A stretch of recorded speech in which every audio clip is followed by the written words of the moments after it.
사무엘기하 16장 5절로 8절까지 말씀 다 찾았으면 제가 읽어드리도록 하겠습니다. 다윗 왕이 바후림에 다다랐을 때 보라, 거기서 사울의 집에 속한 가족 가운데 한 사람이 나왔는데 그는 게라의 아들이요 그의 이름은 시므이더라. 그가 나오면서 올 때에 계속 저주하고 다윗과 다윗 왕의 모든 신하들을 향해 돌을 던졌는데 그때 온 백성과 모든 강력한 자들이 왕의 오른쪽과 왼쪽에 있었더라. 시므이가 저주하며 이같이 말하되 너 피를 흘리게 하는 자야, 너 벨리알의 사람아, 가거라 가거라. 주께서 사울 집의 모든 피를 내게 되돌리셨도다. 그를 대신하여 내가 통치하였으나 주께서 왕국을 내 아들 압살롬의 손에 넘겨주셨도다. 보라, 너는 피를 흘리게 하는 사람이므로 내가 내 악한 일에 걸려 들었느니라 하니. 아멘. 오늘 본문 말씀은 다윗이 아들 압살롬의 공격을 피해서 예루살렘에서 도망갈 때 일어난 사건입니다. 아들이 자신을 죽이려고 군대를 이끌고 온다는 소식을 듣고 피해야 하는 이 다윗의 마음이 얼마나 고통스러웠을까요? 더구나 아들과 함께하는 사람들은 얼마 전에 자기 곁에서 자기와 함께 있었던 그런 사람들이었는데요. 자기를 믿고 자기와 함께 이스라엘을 성장시키고 건국시켜 나갔던 그 사람들이 아들의 편에 서서 자기를 죽이려고 달려오고 있는 것입니다. 아마도 이 당시 다윗의 마음은 비통하고 찢어지는 마음이었을 거예요. 그 마음을 추스리면서 다윗이 이제 예루살렘에서 도망을 갑니다. 피난을 가는 거죠. 두 가지 의미가 있죠. 일단 압살롬으로부터 피하기 위함이고요. 공격을 하러 오니까. 그리고 두 번째는 자신이 만약 예루살렘에 있을 때 압살롬이 오게 되면, 그 군대가 오게 되면 예루살렘 성부터 모든 것이 다 폐허가 되거든요. 그래서 그 자리를 피하는 겁니다. 예루살렘이 보존될 수 있도록요. 사무엘기하 15장 13절로 14절 말씀 제가 한번 읽어드리겠습니다. 사자가 다윗에게 와서 이르되 이스라엘 사람들의 마음이 압살롬을 따르나이다 하므로 다윗이 자기와 함께 예루살렘에 있는 자기의 모든 신하들에게 이르되 일어나 우리가 도망하자. 그러지 않으면 우리가 압살롬에게서 피하지 못하리라. 빨리 떠나자. 그가 갑자기 우리를 따라잡고 우리에게 해를 가져오며 칼날로 도시를 칠까 염려하노라 하니. 다윗은 신하들과 함께 급히 예루살렘을 피합니다. 예루살렘을 떠나죠. 그런데 다윗 곁에 많은 사람들이 함께합니다. 다윗이 도망을 가는데요. 사실 인간적인 관점에서 보면 도망가는 왕과 함께하는 것이 지혜로운 선택은 아닙니다. 왜냐하면 목숨을 걸고 같이 가야 되거든요. 나중에 압살롬이 왕좌에 오르고 그의 군대가 모든 것을 장악했을 때 다윗 왕과 늙은 다윗 왕과 함께 도망을 갔고 피난을 갔다는 사람들은 그 이유 때문에 처형당할 수도 있고 위태롭게 살 수밖에 없기 때문에 그렇습니다. 그런데 많은 사람들이 다윗 왕과 함께합니다. 자신들의 목숨을 걸면서 다윗 왕 곁에서 같이 도망을 갑니다. 사무엘기하 15장 18절 말씀 한 구절만 읽어드리겠습니다. 그의 모든 신하들이 그의 옆으로 지나가고 모든 그렛 족속과 모든 블렛 족속과 그를 따라 가드에서 온 600명의 모든 가드 사람들이 왕 앞으로 지나가니라. 지금 제가 한 구절만 읽어드렸는데 다윗 왕이 도망을 갈 때 다윗 왕을 위주로 해서 몇십 명이 도망간 게 아닙니다. 지금 여기서 나온 인원만 해도 벌써 600명이 넘죠. 600명이 뭐예요? 벌써 그렛 족속, 블렛 족속은 사람 숫자도 안 셌죠. 최소한 1000명 이상 아니면 몇천 명이 되는 그 규모가 다윗 왕을 따라서 지금 예루살렘으로부터 도망가는 겁니다. 그러니까 우리가 다윗 왕이 도망갔다가 하면 몇십 명 이렇게 그려놓은 그림들 잘못된 거고요. 한마디로 행군입니다. 행군. 그들이 다 다윗 왕과 함께 예루살렘으로부터 떠나는 거예요. 자, 이제 그렇게 도망을 가는 다윗 왕의 모습이 사무엘기하에는 기록되어 있어요. 사무엘기하 15장 23절 말씀 한번 읽어보겠습니다. 그 온 지역이 큰 소리로 울며 온 백성이 건너가매 왕도 기드론 시내를 건너가고 온 백성이 건너가서 광야길로 향하니라. 온 지역이 큰 소리로 백성들이 울면서 갔다고 합니다. 그리고 기도는 시내를 지났고요. 자, 밑으로 내려와서 30절 말씀도 한번 읽어볼게요. 다윗이 올리벳 산의 오르막길로 올라갈 때 올라가면서 울고 머리를 덮은 채 맨발로 갔으며 그와 함께하는 온 백성도 각각 자기 머리를 덮은 채 그들이 올라가되 올라가면서 울었더라. 이 모습이 지금 다윗의 모습이에요. 다윗의 노년이었겠죠. 통치 후반이니까. 여러분 맨발로 산길로 올라가면서 울어본 적 있습니까? 여러분 인생에서? 그것도 왜 맨발로 산길로 올라가요? 자기 아들이 자기를 죽이려고 오니까. 그 죽음을 피하기 위해서 도망가면서. 상상이 안 되죠. 어떻게 이런 일이 일어나요? 여러분들 가운데 자녀들이 있잖아요. 근데 그 자녀가 여러분 죽인다고 쫓아오면 말이 됩니까 이게? 근데 지금 다윗이 그 일을 경험하는 거예요. 얼마나 비통하고 서럽고 슬펐겠어요. 울면서 산길을 맨발로 갑니다. 기드론 시내를 지나고 올리벳 산으로 올라가는.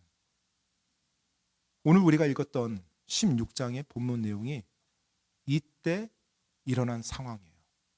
다윗이 도망을 가는 그 상황에서 오늘 16장 우리가 읽었던 5절, 6절 그 이하 말씀이 펼쳐집니다. 이제 다윗이 올리벳산을 지나갔어요. 그리고 바후림이라는 지역에 이제 이르게 되었습니다. 그런데 이 바후림이라는 지역은 베냐민 지파들이 주를 이루며 살았던 지역이었어요. 베냐민 지파는 어떤 지파예요? 바로 사울 왕이 속했던 지파였습니다. 사울 왕의 왕조가 멸망하고 다윗 왕조가 세워졌죠. 그러니까 그 이전 왕조가 살았던 출신이 바로 이 베냐민 지파예요. 근데 그 베냐민 지파들이 주로 사는 지역을 지나가게 됩니다. 그런데 그 지역을 지나갈 때 한 사람이 나와요. 베냐민 족속이죠. 베냐민 지파. 바로 시므이란 사람입니다. 이 시므이란 사람이 성경에서 갑자기 등장합니다. 사실 이 시므이라는 이름이 이스라엘에는 흔한 이름이에요. 그래서 성경에서 시므이라는 이름을 검색하면 많은 사람이 나옵니다. 근데 다 다른 사람들이에요. 다른 사람이고, 그래서 보통 성경에서는 어느 사람을 지명할 때 누구의 뭐 아들 뭐 이런 식으로 이제 아버지까지 언급을 합니다. 그래야 이제 사람이 구별이 되니까. 이 시므이라는 사람이 등장해서 다윗 왕을 저주하는 내용이 나와요. 자, 5절로 6절 말씀 읽어드리도록 하겠습니다. 사무엘기하 16장입니다. 다윗 왕이 바후림에 다다랐을 때 보라, 거기서 사울의 집에 속한 가족 가운데 한 사람이 나왔는데 그는 게라의 아들이요 그의 이름은 시므이더라. 그가 나오면서 올 때 계속 저주하고 다윗과 다윗 왕의 모든 신하들을 향해 돌을 던졌는데 그때 온 백성과 모든 강력한 자들이 왕의 오른쪽과 왼쪽에 있었더라. 이 시므이란 사람이 나와서 다윗과 다윗의 신하들에게 지금 돌을 던지면서 저주를 하는 거예요. 근데 이 사람에 대한 소개를 보니까 사울의 집에 속한 가족 가운데 한 사람이라고, 즉 사울과 그렇게 멀지 않은 친척이었던 것 같습니다. 이 사람이 나타나서 다윗에게 돌을 던집니다. 7절로 8절 말씀까지 제가 더 읽어드리겠습니다. 시므이가 저주하며 이같이 말하되 너 피를 흘리게 하는 자야, 너 벨리알의 사람아, 가거라 가거라. 주께서 사울 집의 모든 피를 내게 되돌리셨도다. 그를 대신하여 내가 통치하였으나 주께서 왕국을 내 아들 압살롬의 손에 넘겨주셨도다. 보라, 너는 피를 흘리게 하는 사람이므로 내가 내 악한 일에 걸려들었느니라 하니. 이 시므이가 다윗 왕을 저주하는 말을 보면 아마도 다윗 왕을 향해서 오랫동안 쓴뿌리와 원한을 가지고 있었던 것 같아요. 아마도 사울 왕조가 다윗 왕조로 옮겨진 것에 대해서 큰 불만이 있었던 사람 같습니다. 사실 우리가 상식적으로 생각해 보더라도 이 사람이 사울의 집에 속한 가족이었다라고 하면 아마 다윗이 왕좌에 오르면서 많은 기득권을 잃어버렸겠죠. 어쩌면 자신이 그동안 이득받던 것을 이제 이득받지 못하니까, 어쩌면 자기가 누려왔던 것을 누리지 못하니까 그것으로 인해서 쓴뿌리와 원한을 누구를 향해서요? 왕을 향해서, 현재 왕좌에 올라간 왕을 향해서 계속 품어왔던 거예요. 그런데 이 쓴뿌리와 원한이 어느 정도 품어져 있었어요? 1, 2년이 아닙니다. 지금 다윗의 왕조의 후반부예요. 그러면 이 시므이라는 사람은 다윗이 왕좌에 오른 이후부터 다윗 왕을 향해서 그리고 다윗 왕조를 향해서 이런 마음을 가졌다라면 몇십 년을 쓴뿌리와 원한을 품고 살아온 거예요. 그러다가 그 다윗 왕이 지금 압살롬의 공격을 받고 왕자를 잃어버릴 위험에 처해서 도망가니까 그 다윗 왕에게 나타나서 저주한 거거든요. 여러분, 그런데 쓴뿌리와 원망에 오랫동안 사로잡힌 사람들은 종종 그들의 관점이 왜곡되어 있습니다. 자신들의 눈앞에 펼쳐지는 어떤 사실이 있어도 그 사실을 자기의 마음속에 있는 것을 통해서 해석을 합니다. 시므이 역시 그랬어요. 지금 시므이가 다윗을 저주하는 내용을 보면 정확한 사실이 하나도 없어요. 자기 혼자서 그런 사실을 만들어서 저주를 하는 겁니다. 지금 시므이가 다윗에게 뭐라고 말을 해요? 사울 집의 모든 피를 주께서 내게 되돌렸다고 말합니다. 사울은 다윗이 죽인 게 아니거든요. 사울 집의 피가 다윗 때문에 흘려진 게 아니에요. 사실은 다윗은 사울에게 호의를 베풀었죠. 사울 왕이 끊임없이 자기를 죽이려 할 때도 사울 왕을 향해서 어떤 대적도 하지 않았어요. 계속 피해만 다녔어요. 심지어 사울 왕을 죽일 수 있는 기회가 2번이나 주어졌음에도 불구하고 죽이지 않았어요. 하나님의 기름 부음 받은 자라고 존중해 줬습니다. 그리고 나중에 사울 왕이 죽고 나서 그 요나단의 아들이었던 무비보셋을 극진히 대접해요. 사울 왕이 죽은 것은 다윗에 의해서 죽은 것이 아니라 사울 왕이 전쟁에 나가서 블레셋 군대에 의해서 죽임을 당한 겁니다. 그런데 지금 이 시므이는 뭐라고 말해요? 사울 집의 그 피를 다윗에게로 지금 돌리는 거예요. 다윗이 이스라엘 왕좌에 앉게 된 것은 사울 왕으로부터 다윗이 쟁탈했기 때문에, 왕위를 쟁탈해서 앉은 게 아니에요. 하나님이 그에게 허락했기 때문에 모든 섭리에 따라서 그가 앉게 된 것입니다. 절대로 다윗이 사울 왕을 죽인 적이 없었어요. 피를 흘리게 한 적이 없었습니다. 그런데 시므이는 그 모든 것을 다윗에게 돌리는 거예요. 그리고 또 뭐라고 말해요? 시므이가 주께서 왕국을 내 아들 압살롬의 손에 넘겨주셨도다, 이렇게 말을 합니다. 먼저 주님이 아직 압살롬에게 왕국 넘겨준 적 없어요. 그렇죠? 네, 지금 다윗이 도망가긴 하지만 아직 왕국을 넘겨준 적 없고요. 두 번째로 사울 집의 피로 인해서 지금 압살롬이 반역을 한 게 아닙니다. 사울 왕이 왕좌가 무너져서 다윗이 사울 왕의 왕자를 차지해서 압살롬이 반역 일으킨 게 아니에요. 그런데 시므이는 지금 사울 왕의 집을 멸망시켜서 그 대가로 압살롬이 반역한다고 이런 식으로 말을 하는 거예요. 지금 일어나는 사실을 가지고 자기 멋대로 해석해서 다윗 왕을 저주하며 쏟아붓는 겁니다. 사실 시므이는 그렇게 해서는 절대 안 됐죠. 시므이가 어느 나라 사람이었어요? 이스라엘 사람이었습니다. 이스라엘 백성. 그럼 이스라엘 백성, 베냐민 지파니까 당연히 이스라엘 백성이죠. 이스라엘 백성들은 이 당시 어릴 때 자라면 뭘 배워요? 토라를 가르칩니다. 출애굽했을 때 그 토라, 모세오경을요. 그래서 그 하나님의 율법을 배워요. 하나님의 율법을 배우면 반드시 나오는 말씀이 있어요. 어떤 말씀이냐면 내 백성의 치리자를 저주하지 말지어다. 출애굽기 22장 28절에 하나님이 율법으로 주신 말씀이거든요. 그러면 시므이도 어렸을 때부터 그거 배워왔을 거예요. 내 백성의 치리자를 저주하지 말지어다. 그런데 지금 시므이는 어떻게 하고 있어요? 대놓고 저주하고 돌을 던지고 있어요. 시므이도 자기도 이게 잘못됐다는 거 아는데 그게 뭔 대수예요. 지금 자기 마음속에 원한과 쓴뿌리가 가득 차 있는데 일단 저주를 퍼붓고 보는 거죠. 그래서 이 쓴뿌리와 원한에 사로잡혀서 오랫동안 지내온 사람들은 사실을 올바르게 해석하지 못합니다. 그리고 상황도 올바르게 보지 못해요. 지금 상황이 어떤 상황이에요? 다윗 왕 곁에 다윗의 용사들이 깔려 있는 상황이에요. 지금 그 상황에서 자기가 다윗 왕을 저주하면 어떻게 돼요? 바로 죽어요. 그런데 그 상황도 못 보고 지금 도망가니까 옆에 가서 돌 던지면서 저주하는 거예요. 그러니까 제정신이 아니죠 지금.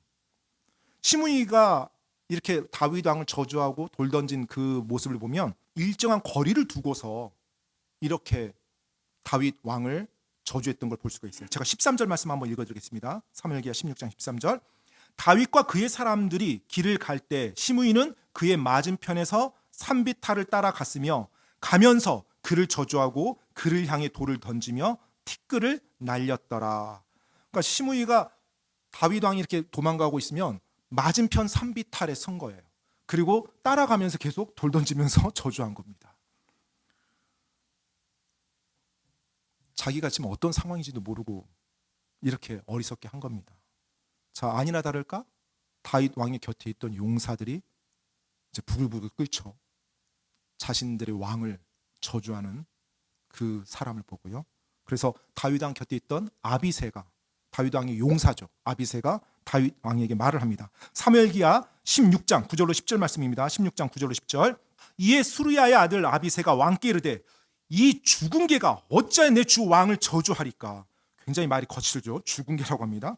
원하건대 내가 건너가 그의 머리를 베게 하소서 하며 왕이 이르되 너희 수르야의 아들들아 내가 너희와 무슨 상관이 있느냐. 주께서 그에게 다윗을 저주하라 하고 말씀하셨으니 그가 저주하게 하라.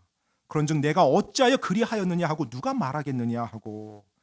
아비새가 시므이를 죽은 개 비유하면서 당장 자기가 가서 죽이겠다고 허락해달라고 말을 합니다. 그런데 다윗이 아비새를 진정시켜요.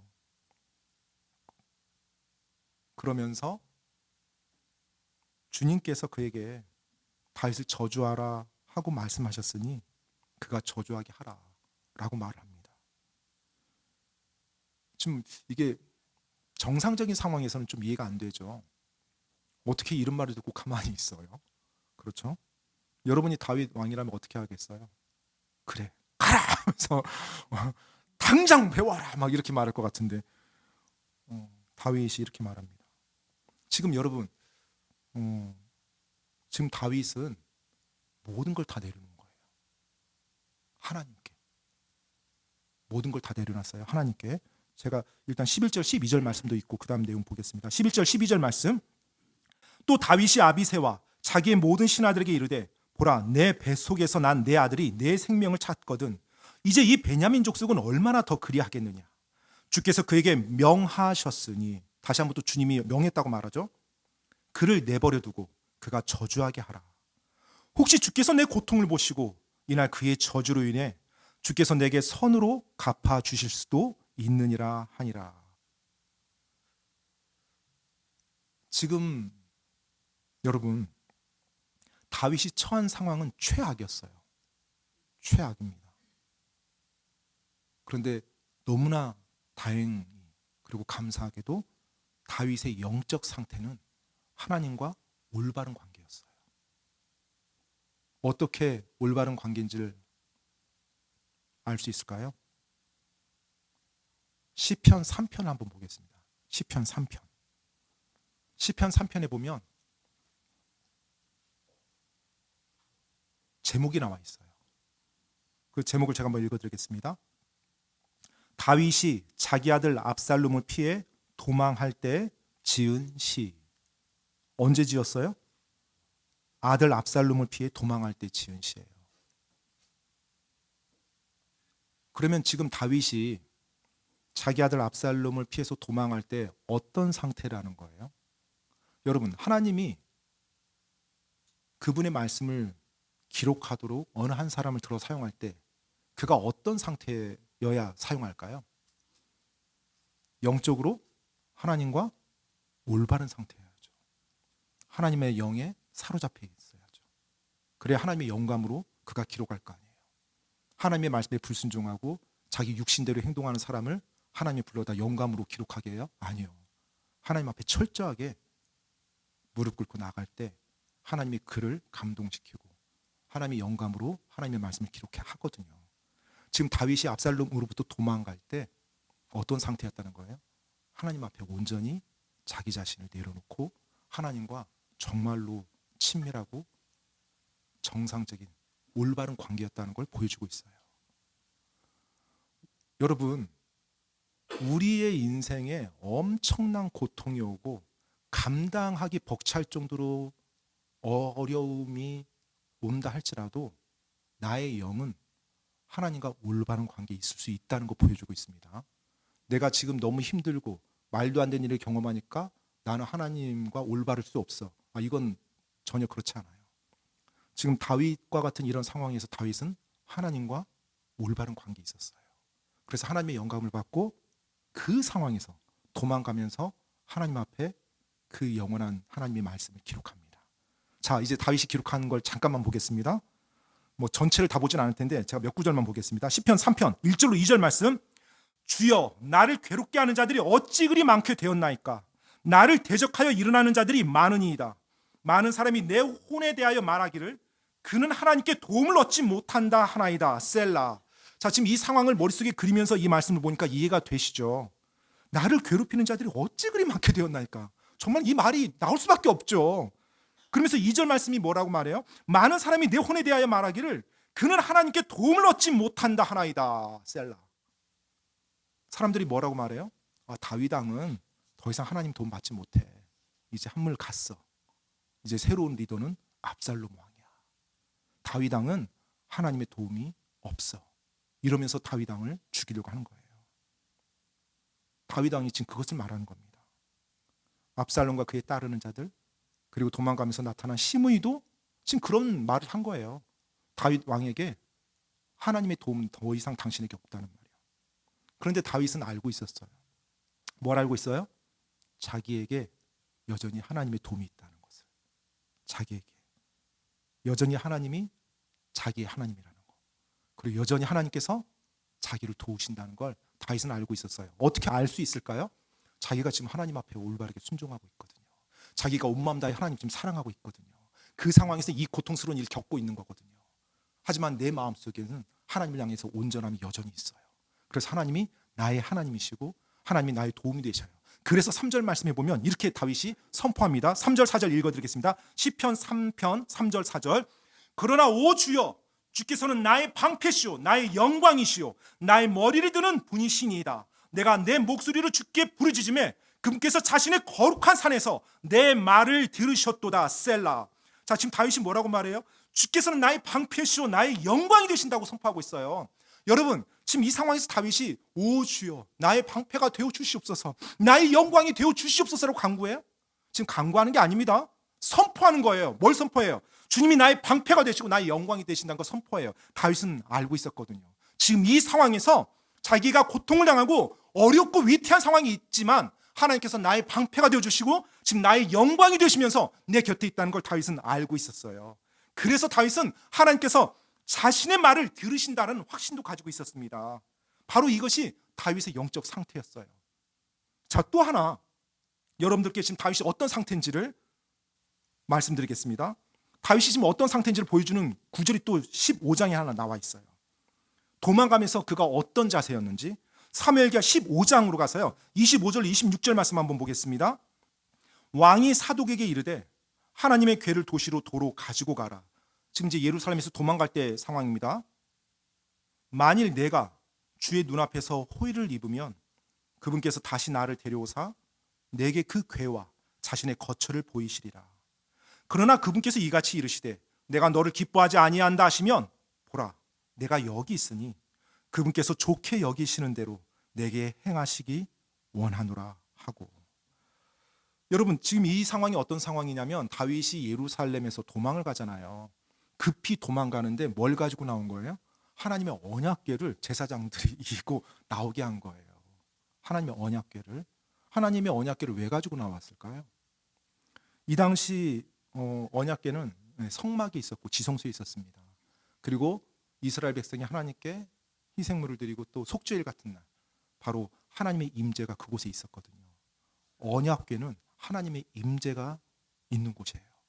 그래서 이스라엘 백성들 사이에서는 이 언약궤가 자기들하고 있으면 하나님이 자기들과 함께 있다라는 그와 같은 믿음을 가지고 있었어요. 그런데 우리가 알아야 될 것은 언약궤는 하나님이 임재하는 곳이긴 하지만 언약궤는 부적이 아닙니다. 신비로운 물건이 아니에요. 그러니까 이스라엘 백성들이 때때로 오해를 해요. 언약궤가 우리에게 있으면 하나님이 무조건 우리 편이다. 그래서 실제로 이 사건 오래전에 엘리 대제사장 시대에 이스라엘 백성이 블레셋과 전투를 할 때 언약궤를 가지고 나갑니다. 그런데 어떤 일이 일어났어요? 이제 언약궤가 있으니까 우리가 이긴다, 하나님이 우리 보호하신다, 승리는 우리 것이다 하고 나갔는데 대패를 합니다. 그리고 심지어 언약궤도 뺏겨요. 블레셋에게. 지금 다윗이 언약궤를 가지고 나오다가 그걸 생각한 거예요. 내가 지금 뭘 하고 있지? 만약에 하나님이 나에게 이걸 벌로 주신 거라면, 내가 잘못해서 나에게 벌로 주신 거라면 내가 언약궤를 가지고 나왔다 한들 하나님의 벌이 없어질까요? 아니죠. 그리고 또 지금 이 일이 하나님의 뜻 안에서 내가 하나님을 순종함으로 올바르게 가는 일이라면 내가 언약궤를 가지고 가지 않았다고 해서 하나님이 나에게 벌을 주실까요? 아니거든요. 그런데 마치 언약궤를 자기가 가지고 감으로 하나님이 나를 보호하셔야 되고 하나님 내 편이고 이런 걸 지금 생각했던 거예요. 그래서 다윗이 이 상황에서 어떻게 해요? 언약궤를 다시 돌려보냅니다. 그러면서 하는 말이에요. 내가 주의 눈앞에서 호의를 입으면 그분께서 나를 다시 예루살렘으로 데려오실 거고, 만약에 하나님이 나를 기뻐하지 아니하신다면 하나님, 제가 여기 있으니 하나님 보시기에 좋게 여기시는 대로 내게 행하소서. 다윗이 지금 어떤 상태예요?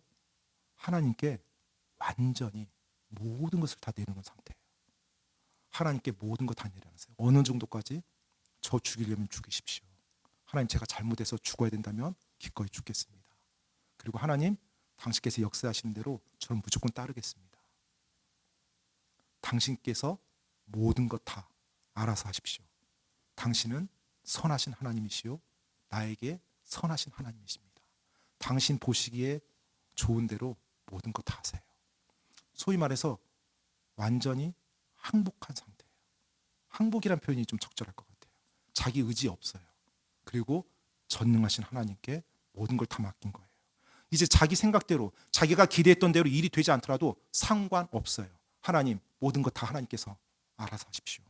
그 마음으로 지금 다윗이 가고 있었던 거예요. 그 상황에서 누구를 만난 거예요? 시므이를 만난 거예요. 근데 시므이가 자기에게 저주하고 돌을 던져요. 그러니 이제 어떻게 해요? 흥분해서 올라와서 내가 너 죽이겠다 이래요? 아니에요. 하나님께서 다 아십시오. 다 하나님께 맡깁니다. 하나님이 저주하라고 했으니까 뭐 저주하겠죠. 저는 올바르게 나가겠습니다. 하나님의 말씀에 따라서 저는 올바르게 걷겠습니다. 하나님, 당신 보기 좋은 대로 하시옵소서 하고 나간 겁니다. 여러분, 다윗의 그와 같은 마음이었기 때문에, 그리고 다윗의 그와 같은 결단이었기 때문에 다윗이 하나님 앞에서 올바르게 걸을 수 있었고, 시므이가 나타났을 때 그 시므이의 그런 저주와 돌 던짐에도 다윗이 하나님 앞에서 올바르게 걸을 수가 있었던 것입니다. 우리의 삶에도 시므이가 나타날 때가 있을 거예요. 그런데 보통 이 시므이가 언제 나타나냐면 내가 잘 나갈 때는 안 나타나요. 내가 처한 환경, 다윗하고 똑같습니다. 지금 위태로운 상황이죠. 왕권 잃어버리고 모든 물질 다 잃어버리죠. 그리고 목숨까지 위태로운 상황에서 시므이가 나타나서 어떻게 해요? 나를 조롱해요. 그리고 내 하나님을 빗대서 나를 저주합니다. 그때 여러분, 내가 지금 하나님 앞에 어떤 상태인지 한번 보세요. 그리고 내가 하나님 앞에 내 모든 것 지금 내려놨는지 돌아보시기 바랍니다. 만약 내가 하나님께 모든 것을 항복한 상태라면 내 마음에 안 들고 그런 게 어디 있어요. 하나님, 당신 보시기에 옳은 대로 역사하여 주시옵소서. 저는 다 괜찮습니다. 하나님께서 저의 삶을 통해서 궁극적으로 선을 이루실 거 제가 믿습니다. 왜요? 내가 지금 하나님 말씀 붙잡고 하나님께 모든 거 맡기고 하나님 말씀에 순종하며 가기 때문에 그래요. 여러분, 만약에 시므이가 다윗에게 했던 그 조롱과 비난, 내가 들어야 할 말이 아니라면 흥분하지 않고 내가 잠잠히 지나갔을 때 하나님이 그를 심판할 거예요. 그렇죠? 네. 그리고 시므이가 나에게 했던 조롱과 비난, 저주, 내가 들어야 할 말이라면, 내 잘못 때문에 내가 들어야 할 말이라면 그때도 역시 내가 흥분하지 않고 잠잠히 지나갔을 때 하나님이 어떻게 하실까요? 나의 잘못된 것을 깨닫게 해주시고 그 악한 사람을 통해서도 때때로 하나님이 나를 겸손케 만들어 주시거든요. 그래서 내 안에서 하나님이 선을 이루어 나가실 거예요. 그래서 하나님께 내 모든 것을 다 맡기고 그분께 온전히 항복하며 나가는 겁니다. 온전히 항복하며 모든 걸 다 맡기며 나간다는 것이 가만히 앉아서 빈둥거리고 혼자서 한가롭게 시간 보내는 거 아닙니다. 이건 온전히 맡긴 게 아니에요. 그건 오히려 게으름의 죄를 범하는 거고, 온전히 하나님께 맡겼다는 것은 내가 하나님 말씀대로 철저하게 행동하는 겁니다. 아침에 눈을 뜨고 저녁에 눈을 감을 때까지 하나님의 말씀에 따라서 내 삶의 모든 영역에서 철저하게 하나님께 순종하는 거예요. 하나님께 순종하면서 갔는데 내 생각대로 일이 안 일어나요. 내가 기대했던 대로 일이 풀리지가 않아요. 그럼에도 불구하고 어떻게 하는 거예요? 철저하게 계속 순종하면서 가는 거예요. 그것이 내 모든 것을 하나님 앞에 맡기고 내가 하나님께 항복하면서 가는 모습이지, 하나님께 맡기고 하나님께 항복한다니까 아무것도 안 하고 하나님 이제 알아서 하세요, 뭐 어떻게든 되겠지, 이런 자세가 아니에요. 철저하게 하나님 말씀에 대해 저는 순종하면서 가겠습니다. 내 머리로 이해되지 않더라도, 내가 기대했던 일이 일어나지 않는다 할지라도 하나님, 당신 말씀에 제가 순종하면서 가기 원합니다. 그리고 제 삶을 통해서 하나님 보기 좋으신 대로 하시옵소서. 그리고 하나님 영광 받기 원합니다. 그 자세가 바로 내 모든 것을 하나님께 맡기고 항복하며 가는 모습이에요. 바로 다윗이 그 모습으로 갔던 겁니다. 그렇게 했을 때 자기 앞에 나타난 시므이를 올바르게 대처할 수 있었어요.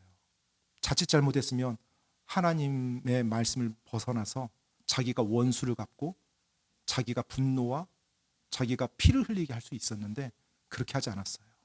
지금 어떤 상황인지, 그리고 압살롬에게 초점을 맞추면서 하나님 앞에 올바르게 나갈 수가 있었던 것입니다. 그리고 우리가 하나님 앞에 모든 걸 내려놓고 항복해 나갈 때 또 한 가지, 내 안에 나타나려는 시므이도 피할 수가 있습니다. 우리는 다윗과 시므이의 이 사건을 보면 항상 내가 어떤 입장이라고 생각해요? 다윗이라고 생각하고 이 말씀을 봅니다. 맞아요. 내가 다윗으로 보는 게 맞습니다. 그런데 이 세상에 다윗이 많을까요? 시므이가 많을까요? 시므이가 많죠. 그러면 내가 다 다윗이면 누가 시므이예요? 그렇죠. 때때로 우리 안에서도 시므이가 나타날 수 있습니다. 언제요? 내 안에 쓴뿌리와 원한을 오랫동안 품고 살아갈 때. 그럴 때 내게 펼쳐지는 상황을 내가 올바르게 바라보지 못해요. 그러다가 그 누군가에게 저주와 비난을 쏟아부을 때가 있어요. 특히 그 대상이 나의 권위자일 때, 정확히 내 안에 시므이가 나타난 겁니다. 여러분, 절대로 권위자에게 저주와 비난 쏟아붓지 마시기 바랍니다. 그 상황에서는 괜찮은 것 같지만 하나님의 심판이 여러분의 삶에 반드시 임하게 돼 있어요. 그 권위자가 내 마음에 안 들 수 있어요. 안 드는 권위자들이 많죠. 살다 보면. 그렇죠? 네. 여러분 자녀에게 물어보십시오. 마음에 드는지. 권위자가 마음에 안 들 수 있어요. 그런데 그 권위 자리를 부여하신 하나님이 계시기 때문에 존중하는 겁니다. 그 권위의 자리를. 내가 내 안에 시므이가 나타나려고 할 때 여러분 바로 하나님 앞에 온전히 내려놓고 항복하며 나가시기 바랍니다. 그때 내 안에 시므이를 내가 피할 수가 있어요. 내 생각대로 정의가 이루어지지 않는다고, 내가 기대했던 대로, 기대했던 때 정의가 안 이루어진다고 흥분하지 마십시오. 하나님의 정의가 이루어지는 게 중요하고요, 하나님이 생각했던 때에 이루어지는 것이 더 중요합니다. 내 생각, 내 때가 중요한 것이 아니라 하나님의 생각, 하나님의 때가 중요해요. 정의도 그렇게 이루어지는 것입니다. 내 생각대로 정의가 이루어지지 않았다고 내가 권위자에게 뭔가 저주를 하고 퍼붓고, 이건 잘못된 거고요. 모든 영역에서 권위자예요. 가정에서의 권위자, 학교에서, 교회에서, 국가에서, 모든 영역에서 권위자에게 나는 혹시 쓴뿌리와 원한을 가지고서 벼르면서 자라고 있다, 퍼붓진 않나, 그 권위자가 위태로울 때. 그럴 때 내 안에 시므이가 나타나는 겁니다. 내가 하나님께 모든 것을 내려놓고 모든 걸 맡기고 항복하며 갈 때 내 안에 시므이가 나타나는 것을 피할 수가 있어요. 왜요? 하나님께 모든 걸 맡겼는데 내가 왜 흥분하고 내가 내 생각대로 안 된다고 내가 왜 정의를 따지면서 그렇게 반역을 해요. 하나님께서 보기 선한 대로 다 이루실 걸 내가 그분께 맡겼는데요. 그분께 의지했는데요. 우리가 우리 자신의 뜻과 우리 자신의 모든 의지를 하나님께 온전히 내려놓고 항복하며 갈 때 내 삶에서 갑자기 나타나는 심의를 내가 올바르게 반응할 수 있고요. 내 안에서 갑자기 나타나려는 심의를 내가 피해 갈 수가 있습니다.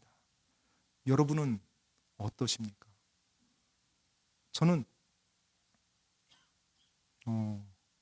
여러분의 삶에서 이런 다윗의 마음과 다윗의 결단을 하면서 살기를 바랍니다.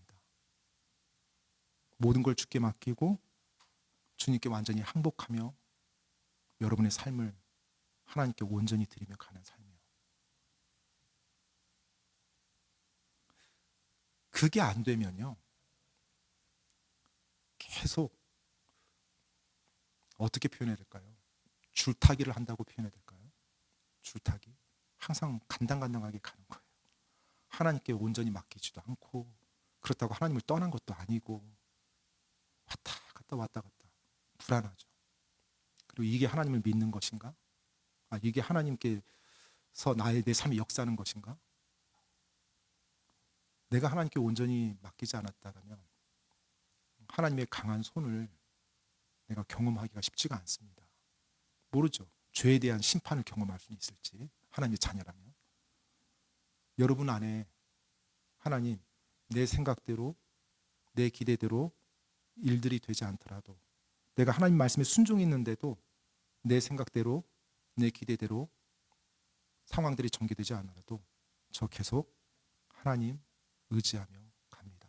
하나님 말씀에 순종하며 갑니다. 그럴 때 하나님께서 여러분의 삶에서 그분만이 하실 수 있는 일을 하나씩 이루어 가십니다. 때때로 그것이 여러분이 기대했던 모습은 아닐 수 있어요. 하지만 여러분이 기대했던 모습보다 더 높은 차원의 그분의 아름다운 일들이 이루어질 거예요. 보통은 그 상황에서는 그게 안 보이죠. 세월이 지나고 어느 순간 그런 것들이 내 돌아온 길을 보았을 때 하나님이 역사하는 걸 보게 되거든요. 저의 삶도 그랬던 순간이 있었던 것 같아요. 뒤돌아봤을 때 하나님께서 그때 왜 그 기도를 안 들어주시고 왜 그때 그렇게 답답하게 하셨을까? 왜 내 생각대로 안 해주셨을까? 너무 힘들고 너무 고통스러웠는데 하나님께서 이렇게 일을 이루시려고 그 하나님을 높이고 하나님을 찬양하게 됩니다. 여러분, 오늘 이 시간 전 여러분들께 도전합니다. 하나님 앞에 모든 것을 맡기고 하나님께 항복하면서 주여, 주께서 저에게 호의를 베푸시면 저를 다시 예루살렘으로 데려오시겠지만 주께서 저를 기뻐하지 아니하시면 주님께서 좋게 여기시는 대로 저에게 하시옵소서. 이 마음의 자세가 여러분의 그리고 저의 마음의 자세가 되길 바랍니다.